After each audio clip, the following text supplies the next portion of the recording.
네, 오늘 우리 금요 기도에 벌써 6번째 말씀이 되는 것 같습니다. 우리가 가끔 이제 기도하다 보면은 기도하지 않는 사람들이 가끔 그런 얘기를 해요. 기도하면은 응답을 받느냐? 기도하는 사람은 그런 말 안 하는데 기도하지 않는 사람이 기도하지 않는 이유를 찾으려고 그렇게 말하는 것 같아요. 기도하면은 하나님 들어주시냐? 저는 한마디로 대답한다면은 신비다라고 얘기하고 싶어요. 신비다. 왜냐하면 기도는 내가 하지만은 사람이 하지만은 응답하시는 분은 신비의 영역 속에 계시는 하나님께서 하시기 때문에 기도의 응답은 신비다. 20세기의 위대한 기독교 지도자 중에 한 사람 윌리엄 템플이라는 사람이 있는데 기도의 효력에 대해서 이렇게 말했어요. 사람들이 뭐라 말하든 간에 나는 기도했을 때 우연의 일치가 일어났고 기도를 멈췄을 때 우연의 일치도 멈췄다라고 이렇게 대답을 했어요. 그 얘기를 듣고 또 톰 나이트라고 하는 교수님은 이런 설명을 추가로 했어요. 그가 알고 있는 유명한 골프 선수 이야기를 하는데 그날따라 이 선수가 또 놀라운 성적을, 기막힌 성적을 내었어요. 그래서 사람들이 하는 말이 오늘 참 운 좋았다. 운이 좋아서 그렇다라고 이렇게 얘기하면서 또 비방을 하는 사람도 있었어요. 그 비방하는 사람 앞에 이 골프 선수가 이렇게 말했다고 합니다. 그 말에 동의합니다. 오늘 운 좋았어요. 정말 오늘 운 좋았습니다. 그러면서 덧붙여 이런 말을 했다고 합니다. 그런데 자신이 더 많이 연습할수록 운도 더 많이 따르더라라고 말했어요. 열심히 하고 더 열심히 노력했더니 이렇게 운도 더 많이 따르더라라고 이렇게 대답을 했다고 합니다. 연습을 더 많이 할수록 여러분 운도 더 많이 따르게 됩니다. 기도도 비슷한 점이 있어요. 기도를 많이 하면 할수록 기도 응답도 더 많이 경험하게 됩니다. 그만큼 하나님의 뜻에 맞게 또 기도하는 사람으로 변해가기도 해요. 그래서 기도를 많이 하면 할수록 더 많은 기도 응답을 받게 된다. 우리 위대한 사도 바울은 기도를 많이 한 사람이었습니다. 그리고 많은 성도들을 위해서 기도를 많이 또 해준 사람이에요. 그뿐만 아니라 많은 사람들에게 자기를 위해서 좀 기도해달라고 중보 기도를 그렇게 많이 요청하는 사람이었습니다. 왜일까요? 기도를 통해서 많은 응답을 받은 경험이 있기 때문에 기도 없이는 할 수 없음을 알았기 때문에 그래서 그는 기도를 많이 했고 많은 사람들을 위해서 기도해 주었고 많은 사람들이 기도를 요청을 하는 그런 사람이었다는 것을 보게 됩니다. 기도를 강조하지 않을 수가 없었어요.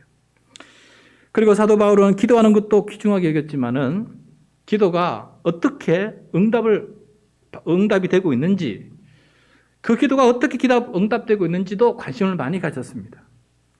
그래서 기도가 이렇게 또 기도가 저렇게 혹은 기도가 뜻밖의 상상도 못한 방식으로 이렇게 응답한다라는 그 고백을 하면서 하나님께서 기도 응답을 이렇게 해주신 것에 대해서 감사를 참 많이 해요. 감사 찬양.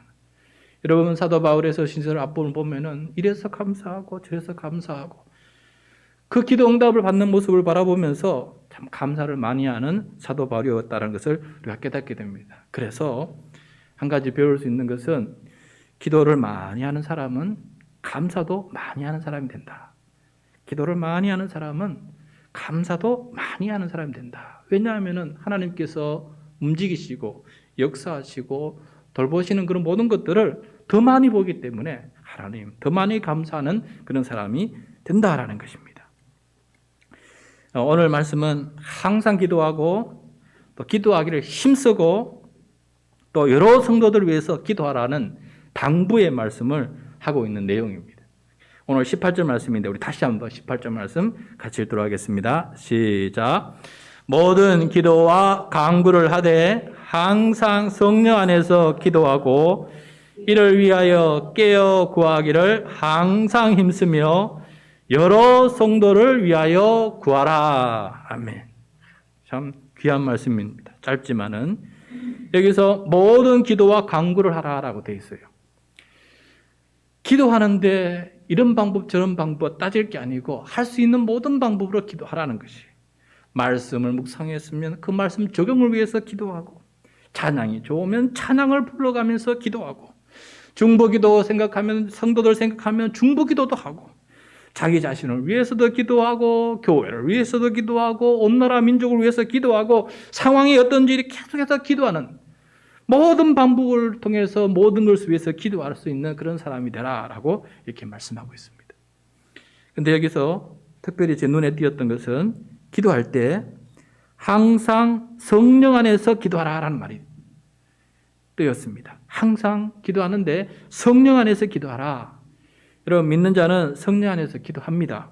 왜냐하면 믿는 자의 마음속에는 성령님께서 내주하시고, 또 우리가 기도할 때, 아니 우리가 기도하지 않으냐 할지라도 성령님께서는 말로 할 수 없는 단식으로, 우리는 하나님의 뜻을 알지 못하지만 성령님은 하나님의 뜻을 알아서 그 뜻을 따라서 기도하시는 분이 바로 내 안에 계시는 성령님이세요.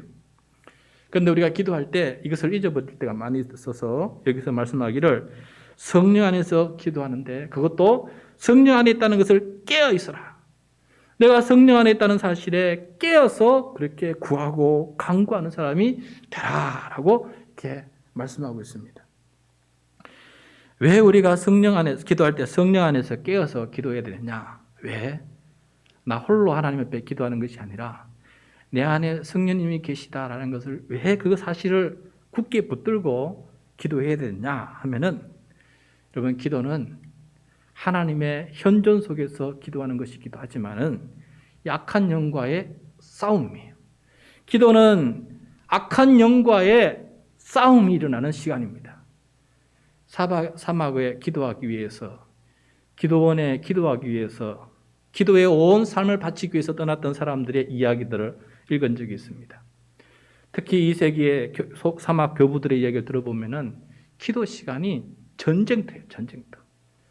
앉아있으면 수만 가지 생각이 떠오르고 수만 가지 유혹이 떠오르고, 그 사막에서 무슨 유혹이 그렇게 많은지 그거와 전쟁하는 이야기가 가득가득 적혀 있는 것을 보게 되었어요. 그래서 기도는 여러분, 아무것도 눈에 보이지 않지만은 성령 안에 깨어있는 사람은 기도는 영적 전쟁이다. 그래서 우리가 기도에 깨어있고 깊이 들어갈 때에는 성령 안에서 깨어있지 않으면은 마귀에게 질 수 있다는 것을 우리가 깨달아야 됩니다. 그래서 오늘 마지막 에베소서 마지막 부분에 가서 사도 바울이 기도할 때 성령 안에서 기도해라 하면서 그 앞부분에 왜 성령 안에서 기도해야 되는지를 자세히 설명해 주는 부분이 있어요. 오늘 특별히 영적 전쟁인데 그 부분을 함께 우리가 살펴보도록 하겠습니다. 12절 말씀이에요. 우리 화면을 보고 아니면 성경을 보시든지 오늘 말씀 12절 말씀 같이 읽도록 하겠습니다. 시작. 우리의 씨름은 혈과 육을 상대하는 것이 아니요 통치자들과 권세들과 이 어둠의 세상 주관자들과 하늘에 있는 악한 영들을 상대함이라. 아멘. 자, 여기서 내가 싸우는 대상은 혈과 육이 아니다. 그 사람들 배후에 있는 마귀다라고 말씀해 주고 있어요. 여기서 통치자, 권세들, 어둠의 세상의 주관자들, 악한 영들, 이 모든 것은 마귀와 그 졸개들의 귀신의 등급을 구분하는 그런 말들이에요. 그러니까 여기 있는 권세자, 이거 세상 권세, 사람 권세자를 말하는 것이 아니고 마귀와 그 귀신들의 등급을 말하고 있는 것입니다. 마귀와 싸워 이기는 영적 전쟁이 모든 씨름에, 우리의 씨름의 배후에 있다라는 것을 말씀해 주고 있어요. 악한 사람의 배후에는 악함을 유혹하는, 그것을 조장하는 마귀의 거짓 술수가 작동하고 있습니다. 그러므로 마귀의 유혹을 이기려면은 내가 내 정신만 바짝 차려서 되는 것이 아니고 내 안에 계신 성령님을 붙들고 그 성령님 안에서 깨어 있을 때 성령님의 능력으로 마귀의 유혹을 이길 수 있는 것이죠. 여러분, 저는 이 영적 전쟁을 신앙생활을 하는 초창기에 조금 잘못 오해하고 있었던 적이 있습니다. 물론 그게 완전히 틀린 건 아닌데, 제가 고등학교 1학년 때 처음 교회를 다니면서 열심히 기도하는 삶을 배웠어요. 그래서 고등학교 야간 자율학습을 마치면은 하숙집으로 돌아가는 그 길에 교회가 있어서 늘 그 교회에 들어가서 기도하고 집에 들어갔습니다.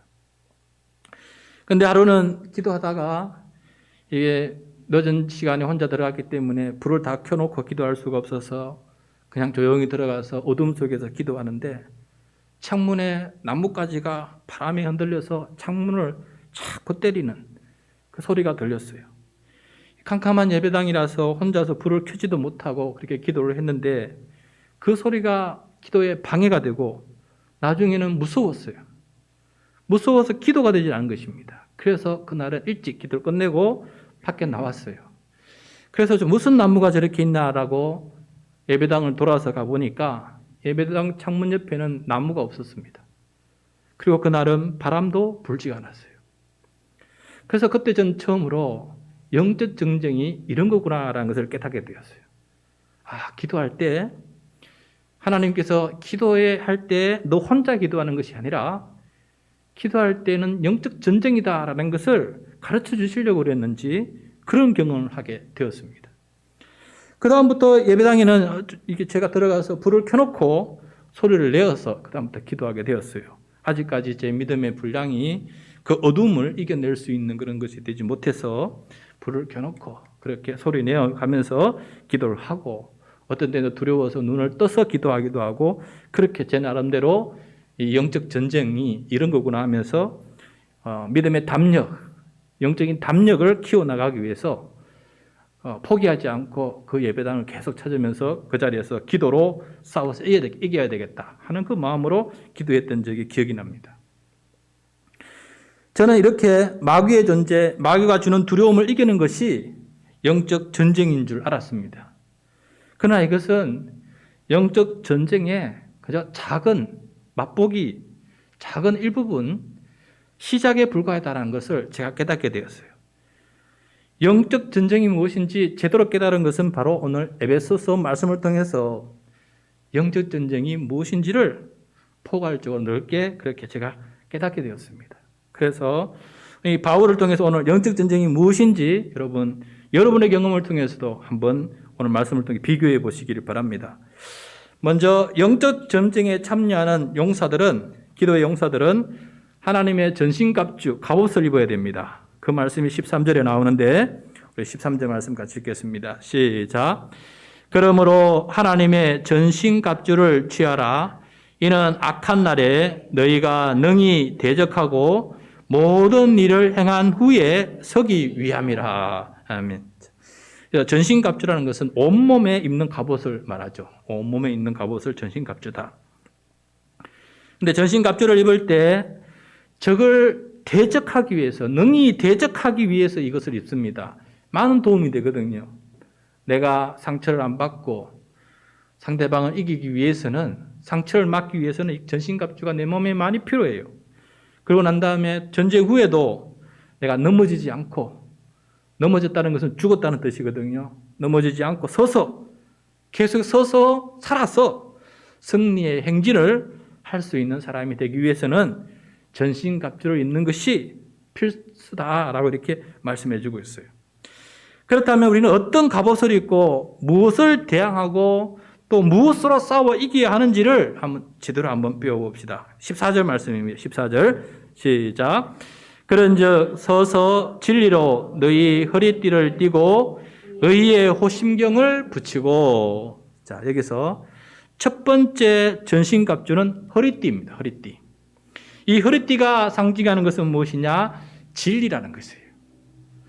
자, 여기서 이걸 깊이 처음에 이해를 못했어요. 그냥 허리띠만 착 매면 되는 줄 알았는데 그게 아니고 이렇게 매야 될 것이 뭐냐? 진리라는 거예요. 진리. 영적 전쟁은 진리가 이기는 전쟁이다라는 것을 깨닫게 돼요. 영적 전쟁은 그 반대말인 거짓이 이기는 것이 아니고 진리가 이기는 것이 영적 전쟁의 승리다. 만약에 내 삶에서 거짓이 이기면은 영적 전쟁에서 진 것이다라는 것을 말씀해 주고 있어요. 그래서 우리는 매 순간에 무엇이 거짓이고 무엇이 진리인지를 분별할 수 있는 능력이 있어야 돼요. 그리고 난 다음에 손해를 보고 힘이 들더라도 거짓이 아니라 진리를 선택하고 진리를 따라가야 영적 전쟁에서 승리하는 것입니다. 그런데 손해본다고 힘들다고 거짓을 따라가면은 악한 영, 마귀가 승리하는 것이에요. 그렇지만은 진리를 따라가면은 악한 영, 마귀는 탄식하며 패배하는 것입니다. 이걸 깨달았어요. 아하, 영적 전쟁은 뭔가 단순히 뭔가 무서워하고 이거 무서움을 이기려는 이런 것이 아니고 이것을 더 넘어서 진짜 영적 전쟁은 참 거짓과 진리 사이의 전쟁이구나. 내 삶 안에서 거짓이 무너지고 진리를 따르는 일이 발생하면은 그것이 바로 승리구나라는 것을 깨닫게 되었어요. 그러니까 단순히 그 어두운 밤 기도하는 예배당에서의 전쟁만을 말하는 게 아닙니다. 이거는 보니까 삶의 모든 순간에 개인적인 삶이든 가정이든 교회든 일터든 어디든 간에 내가 그 자리에서 진리를 선택하면은 영적 전쟁에서 승리하는 것이고 거짓을 선택하면은 나는 영적 전쟁에서 지고 마귀가 승리하는 것이다. 그것을 깨닫게 되었어요. 야, 영적 전쟁이라는 것이 단순히 협소한 시공간에서만 일어나는 것이 아니구나 라는 것을 깊이 깨닫게 되었어요. 자, 그 다음에 두 번째 전신갑주는 무엇이냐? 호심경. 호심경은 가슴을 막는 것, 심장을 중요하니까 심장을 막는 것이죠. 호심경, 가슴막이. 근데 이 호심경이 상징하는 것은 의, 정의와 공의를 말합니다. 정의와 공의. 영적 전쟁은 정의가 이기는 전쟁이에요. 정의가. 불의가 이긴다면은 이 영적 전쟁에서 패배하는 것입니다. 그러니까 우리가 매 순간에 하나님의 말씀을 따라서 무엇이 정의고 공의인지를 알고 있어야 되겠죠. 그 다음에 무엇이 불의인지를 알고 있어야 되겠죠. 그래서 정의가 이기면은 나는 영적 전쟁에서 이기는 사람이 되는 것이고, 만약에 불의를 방치하고 불의가 이기도록 내버려 두면은 나는 영적 전쟁에서 지금 지고 있다라는 것을 말씀해 주고 있습니다. 여러분, 영적 전쟁이 그렇게 쉽게 이기는 게 아니다라는 것이 더 가슴에 와닿아요. 우리의 삶에서 정의가 이기느냐, 불의가 이기느냐, 이게 얼마나 큰 시험이고 우리가 얼마나 많이 무너지는 싸움입니까? 불의 앞에서 우리가 얼마나 많이 방치하고 못 본 척하고 넘어갈 때가 얼마나 많이 있습니까? 그때 악한 영 마귀는 기쁨의 탄성과 승리의 탄성을 부르고 있다는 것이 이 영적 전쟁이, 이 영적 전쟁이 보통이 아니구나. 내가 내 안에 성령께서 살아계신 걸 깨닫지 못하면은 이기는 게 얼마나 힘든 거라 한 걸 다시 한번 깨닫게 되었습니다. 다음으로 15절 말씀입니다. 15절 먼저 가지고 시작. 평안의 복음이 준비하는 것으로 신을 신고. 자, 세 번째 전신갑주는 신발입니다. 신발이 의미하는 것은 평안의 복음이에요. 다시 말해서 평화의 복음, 평화의 복음. 폭력과 전쟁을 일으키는 그런 불화의 소식이 아니라 평안과 평화를 일으키는 그런 복된 소식. 그것이 일어나면은 영적인 승리가 되는 것이고, 폭력과 전쟁이 일어나면은 영적인 전쟁에서 지고 있다라는 것입니다. 여러분, 우리의 삶에 얼마나 많이 싸움이 일어나고 얼마나 많이 폭력이 행사되고 얼마나 많은 전쟁이 일어납니까? 이 인류가 마귀 앞에서 지금 지고 있는 영역이 참 많다라는 것을 말해주고 있지 않습니까? 우리의 삶에도 마찬가지입니다. 예수님께서 폭력과 전쟁 대신에 비폭력, 평화적인 방법으로 인류의 죄를 대속하는 십자가의 죽음을 당하셨을 때, 우리가 십자가의 죽음을 생각하면은 폭력과 전쟁 앞에서 우리가 졌다. 십자가의 죽음은 실패다. 그렇게 생각하지 않습니까? 그런데 그 십자가는 실패와 패배가 아니고 오히려 영적인 대승의 상징이었다. 큰 승리의 상징이었다는 거예요. 마귀가 그 앞에서 탄식하며 참패했다라는 것을 우리가 깨달아야 됩니다. 그래서 우리 눈에 보이는 것이 승리가 아니고 십자가의 능력 앞에서, 예수님의 시각 앞에서 무엇이 승리인지를 보는 사람, 그런 보는 사람이 영적인 전쟁에서 승리할 수 있다는 것을 말씀해 주고 있습니다. 그 다음에 16절 말씀 같이 읽겠습니다. 16절 시작. 모든 것 위에 믿음의 방패를 가지고 이로써 능히 악한 자의 모든 불화살을 소멸하고. 아멘. 네 번째 전신갑주는 방패. 이게 방패가 상징하는 것은 믿음이에요. 믿음의 방패. 그런데 이 믿음의 방패가 하는 역할은 악한 자의 모든 불화살을 소멸시킨다. 불화살 앞에 불이 있지 않습니까? 근데 그 불을 소멸시킨다. 불을 꺼버린다는 거예요. 불을 꺼버리면은 그게 별 영향력이 없는 것이죠. 그래서 불화살에 불을 다 꺼버리는 그런 역할을 하는 것이 바로 믿음이다라고 말씀하고 있어요. 그럼 불화살이 뭔가? 악한 자의 불화살이 뭔가? 이렇게 설명이 없어서 여러분 에베소를 우리가 다 묵상해 보니까 저는 그런 생각이 들었어요. 에베소 전체를 볼 때 이 불화살이라는 것은 세상의 욕망이다. 세상의 욕망이다는 생각이 들었어요. 에베소 보면은 교회를 욕심이 있어서 하나됨을 지키지 못하고 분열시키는 일이 벌어져요. 욕심 아니겠어요?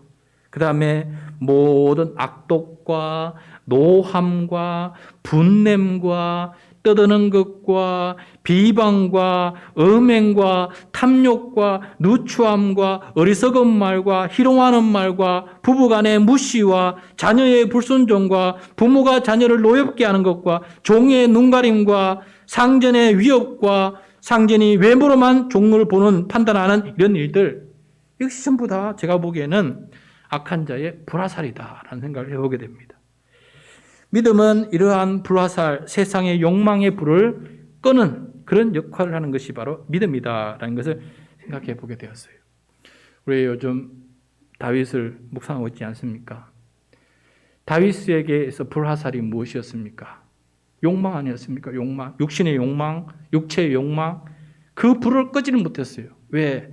그 순간은 다윗은 자기가 하나님 앞에 있다는 믿음을 순간적으로 닫아버리지 않았습니까? 그래서 그런 일이 벌어지지 않았습니까? 그 다음에 17절 말씀 같이 읽겠습니다. 17절 시작. 구원의 투구와 성령의 검, 곧 하나님의 말씀을 가지라. 자, 여기서 다섯 번째 전신갑주는 투구.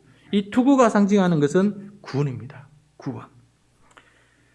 예수 그리스도의 십자가를 통해서 우리가 회개를 하고 받은 구원의 확신이 이 악한 영의 공격을 이길 수 있다라고 말씀해 주고 있어요.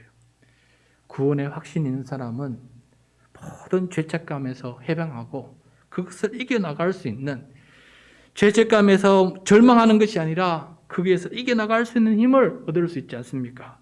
또 구원은 우리가 하나님의 자녀된 권세를 누릴 수 있도록, 내가 구원받은 자는 하나님의 자녀되다라는 그 권세를 누릴 수 있도록 그 힘을 발휘할 수 있게 만들어주지 않습니까? 그래서 구원의 확신이 있을 때 우리는 악한 영, 마귀의 탄식하고 패배할 수 있도록 우리가 이길 수 있다는 것을 말씀해 주고 있습니다. 그래서 구원의 확신이 얼마나 중요한가라고 말해주고 있고, 그 다음에 여섯 번째 전신갑주는 검이다.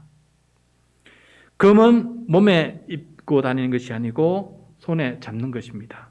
그것은 유일한 공격 무기 아니겠습니까? 이 검을 성령의 검이라고 말하고 있어요. 성령의 검, 하나님의 영의 검이다. 그 말은 바로, 이 성령의 검이라는 말은 바로 하나님의 말씀이다라고 이렇게 설명해 주고 있습니다. 그러니까 하나님을 알고 하나님에 대한 지식이 있는 사람은 악한 영의 거짓말들을 분별할 수 있는 능력이 있고, 그래서 마귀의 유혹과 거짓말을 따르지 않고 하나님의 뜻을 따르는 사람이 되니 이 영적 전쟁에서 이길 수밖에 없는 것입니다. 그러므로 하나님의 말씀으로 마귀의 거짓말을 공격하고, 하나님의 말씀으로 마귀의 거짓을 고발하고 폭로하고, 하나님의 말씀으로 마귀의 모든 계략을 이겨나갈 때 우리는 영적 전쟁에서 승리할 수 있다는 것을 말씀해 주고 있습니다. 하나님의 말씀이 얼마나 소중한 것인지 다시 한번 깨닫게 돼요. 자, 그리고 마지막으로 18절 말씀, 오늘 설교 초두에 말했는데 마지막으로 중요한 것이 하나 남아 있습니다. 마지막 7번째 전신 갑주라 할까요? 전수 갑주라기니까 좀 몸에 입고 다니는 건 아니니까, 손에 담는 것도 아니니까 갑주라기는 좀 그런데 마지막은 함성입니다. 함성 혹은 군가 혹은 군인들의 사기라 할까? 이것은 군인과 군인을 하나로 묶어주는 그런 역할을 하는 것입니다. 그것이 바로 기도다. 18절에 바로 그것이 바로 기도다. 그런데 이 기도를 보면은 18절의 뒷부분에 보면 마지막 부분에 보면은 기도를 하는데 여러 성도들을 위해서 구하라라고 되어 있어요. 그러니까 혼자 하는 것이 아니고 함께 싸워 이겨야 되기 때문에 나 혼자만 바로 서서 되는 것이 아니고 함께 싸워 이겨야 되기 때문에 여러 성도를 위해서 기도하라라고 말씀하고 있어요. 그래서 이 중보기도는 서로를 향한 중보기도는 하나님의 전신갑주의 마지막 중요한 부분이다라는 것을 깨닫게 되었습니다. 이게 바로 영적 전쟁의 올바른 이해라는 것이죠. 우리가 지금 금요기도의 밤기도에 통해서 오늘도 우리가 여러 성도님을 위해서 중보기도를 합니다. 금요밤 기도의 이 중보기도는 전신갑주 중에서 하나를 같이 입는 것인데 함께 영적 전쟁을 이기는 그런 영적 전쟁터와 같다는 것이죠. 왜냐하면 서로가 함께 모여서 기도하고 서로가 서로를 위해서 기도하고 그래서 우리가 함께 더불어서 공동체로서 싸워서 이길 수 있도록 내 옆에 나를 위해서 함께 싸워줄 용사가 서는 것이기 때문에 이렇게 중보기도는 굉장히 중요한 영적 전쟁이 있어서 필요한 것이다라는 것을 말씀해 주고 있습니다. 자, 교우 여러분, 우리가 성령 안에서 깨어서 힘써 기도해야 되는 것은 바로 기도 자체가 영적 전쟁이다라는 것을 우리가 깨닫게 됩니다. 그리고 영적 전쟁은 단순히 마귀만 상대하는 것이 아니고 우리의 삶의 곳곳에서 일어나고 있는 거짓과 폭력과 불의와 또 세상 풍조와 이런 모든 인간 탐욕을 이겨나가는 그런 승리가 이루어지는 전쟁이기 때문에 굉장히 삶의 현장에서 일어나는 현실적인 전쟁이라는 것을 깊이 깨닫게 됩니다. 그러니까 영적 전쟁은 기도하는 자리에만 있는 것이 아니고 삶의 곳곳에서 일어나고 있는 모든 것들이 다 영적 전쟁의 현장이라는 것을 우리가 깨달았기 때문에 더욱더 기도를 많이 해야 됩니다. 예배당에서 말씀 읽고 기도하고 찬양할 때는 세상을 다 이긴 것 같지 않습니까? 얼마든지 마귀를 얼마든지 이길 수 있는 능력을 우리가 얻은 것 같아요.